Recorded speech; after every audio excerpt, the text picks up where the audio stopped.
Hi, everyone. This is Kelly from Culturala, and welcome to Culturala Conversations.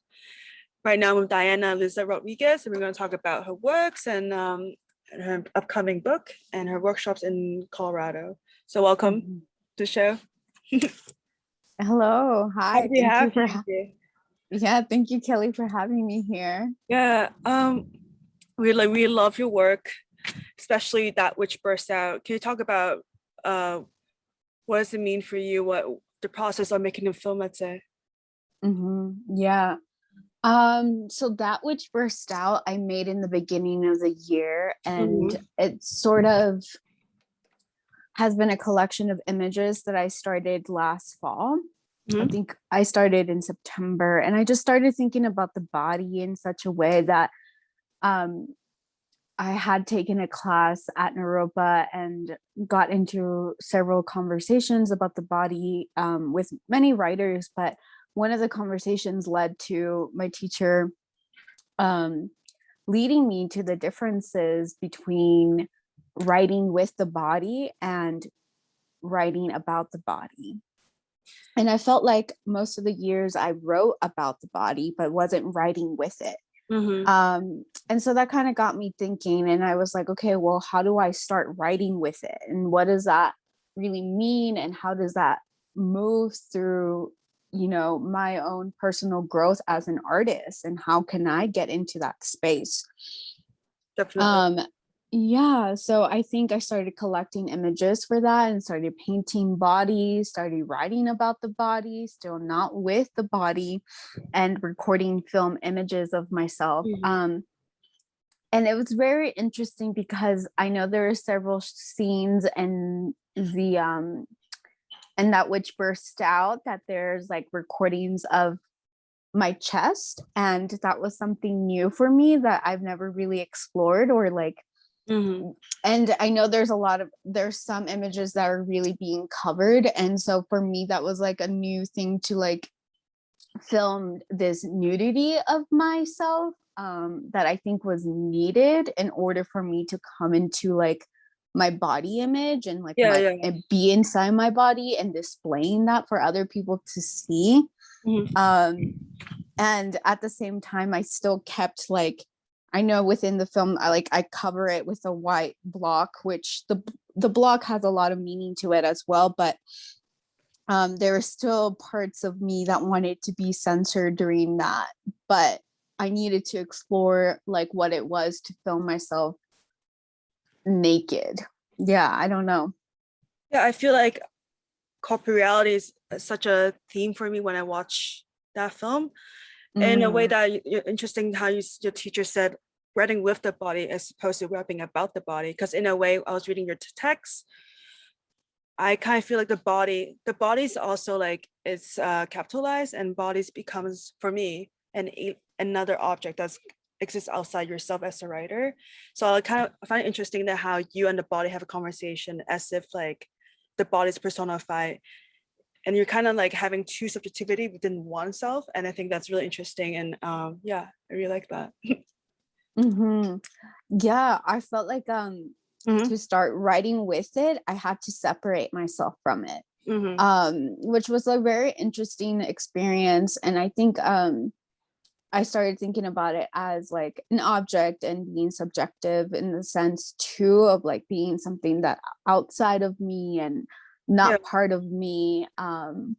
And to create that dialogue with the body as well, I had to create that separation of like, okay, like my body is another thing that is outside. It's not me, it's outside. And I started doing a lot of different writing that I really haven't shared with a lot of people, because I think that's just more of like a private thing, but like writing to my kidney and like telling my kidney things, and then writing to like my fingers and my feet, and like writing dialogue to parts of the body, especially the organs, because it felt like we all have organs, right? But we don't really like think about them. At least I don't really think about them, or was thinking about them whatsoever. It's just like these other things that are existing that are like making us move, and like if we didn't have certain parts of our body, like our body wouldn't really be able to exist or operate the way it needs to.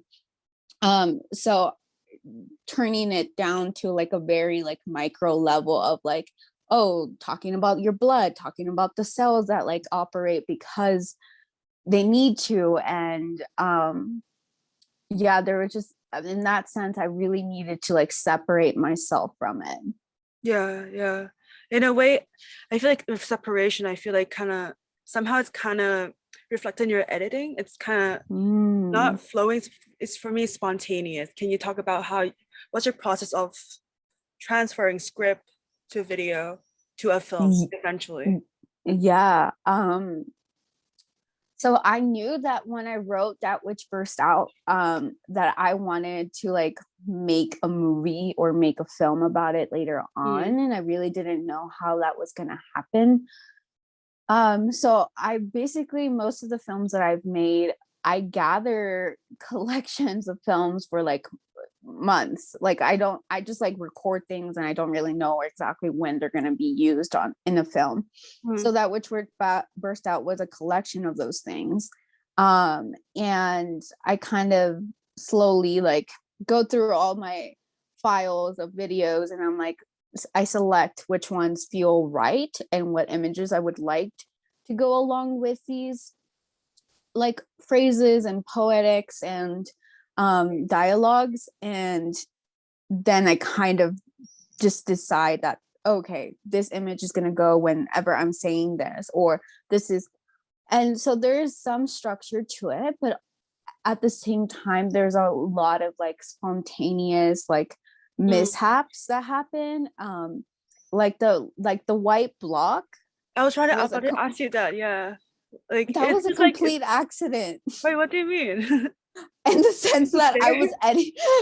I was editing, and then something fucking like happened, and then I was just like, oh, what the heck is this block doing here now?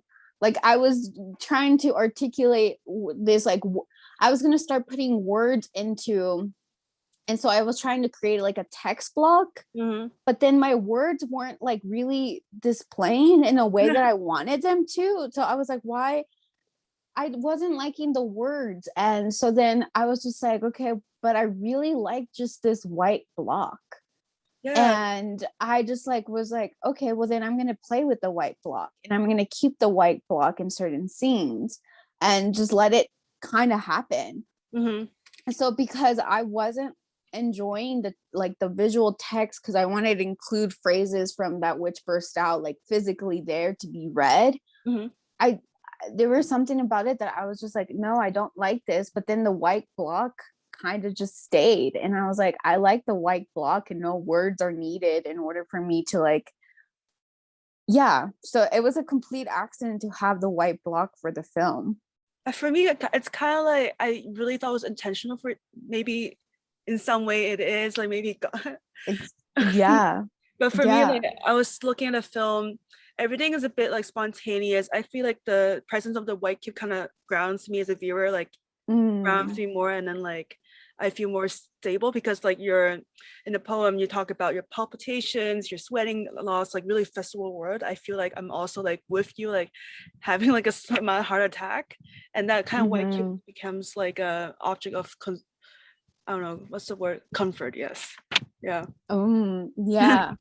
It's really, I don't know. Yeah, it was very interesting. At the same time, like I started thinking, and that's the thing about most films and most art, I think, is like you're creating, at least for me, is like I'm creating not really knowing why I'm making this or what's happening really. And then suddenly everything kind of makes sense, because then the white block for me became this like subject, this other thing outside of me, an entity of anything. And I think I use the word entity within the film, but yeah, an entity that exists. And the body was that for months and for me. And I think part of the other thing that I really came into body is because like I physically was having these palpitations and like these health Yeah. problems happening. And that was like the only reason why, like, I don't know, I guess like you manifest what you manifest, but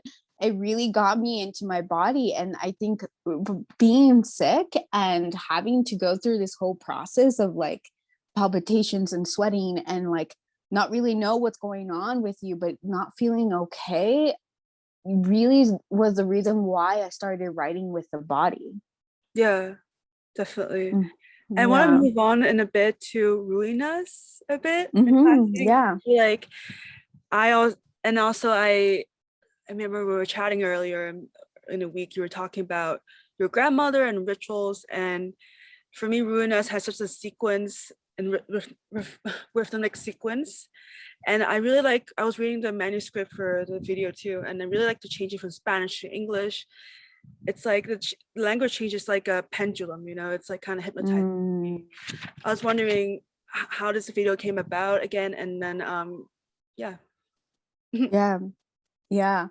So Renas was something I had written for my creative thesis in order to graduate last year. And it really came to me in the sense of like I just started writing. I really didn't know what I was going to do for the creative thesis. I wasn't really sure what I wanted to do. And then there was something about like I went home for a weekend because I was like, oh, I need to go home because I need to like gather material for the next process, and just started thinking about research. And because I think research is so important when you're getting into something like this, or starting to write a great manuscript or collective of like just researching something. And I really got into cemeteries because when my family came from Mexico, they lived as groundskeepers for this cemetery called the Chapel Hill in Converse, Texas. And I started thinking about that location. And I was like, okay, like that is where I'm going to use and take off for this manuscript. And so I started thinking about history and memory, and the way memory kind of changes and shifts, and how most of the stories about the cemetery I didn't personally experience, but somehow are part of my memory.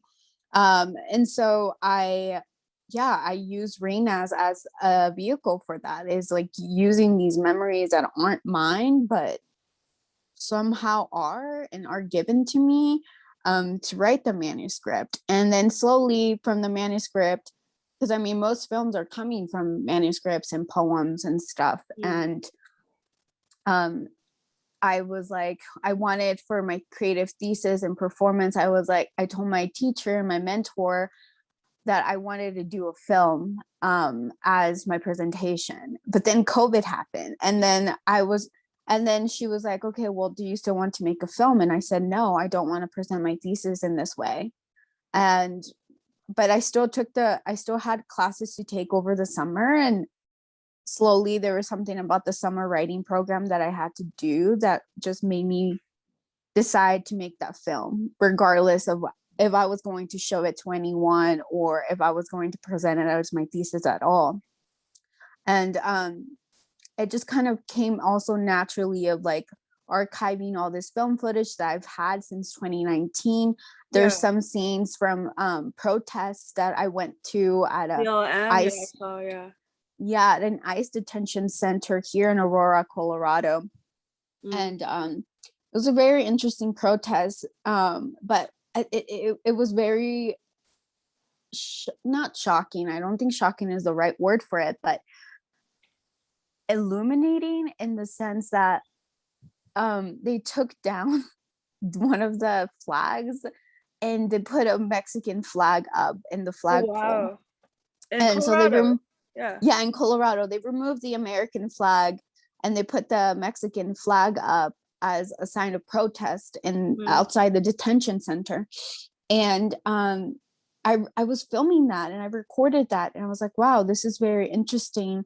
And I returned back to that footage when I was making Renas, and I was like, wow, this kind of like is very aligned to what I'm talking about in Renas, the manuscript itself, and also what I'm feeling as like a Mexican identity who lives in the United States. So I thought that was very important to bring into. And at the same time, another image that comes back to Rena is like this building across the street from my apartment, and watching it being like demolished during the pandemic. It used to be this amazing like art collective thing where people used to come and show their art and stuff, and then slowly kind of has become this like very industrial like office space and for people to come and work. And so when it was like being demolished to become that, it was a beautiful, and you see it because I'm in the first footage, I'm walking across it, and it's these bright, beautiful colors. It's teal and it's yellow and it's just exciting colors. And then they like put these like ugly things on the windows, and we're kind of like changing colors. And so I was like, I need to like film this. I need to film it, film the like beautiful colors, and then for it to be becoming this like ugly building now. And I have photographs of it being like black and white, and then I haven't footage it yet, but right now it's just a black building now. It's just completely black. That's boring. So it's boring. It's so boring. It's like one of my least favorite buildings. It's such a constructed building, like a black block. It's just a black block, and they try to add this yellow thing to it, like this yellow cube window thing. It just, no, it does not work at all.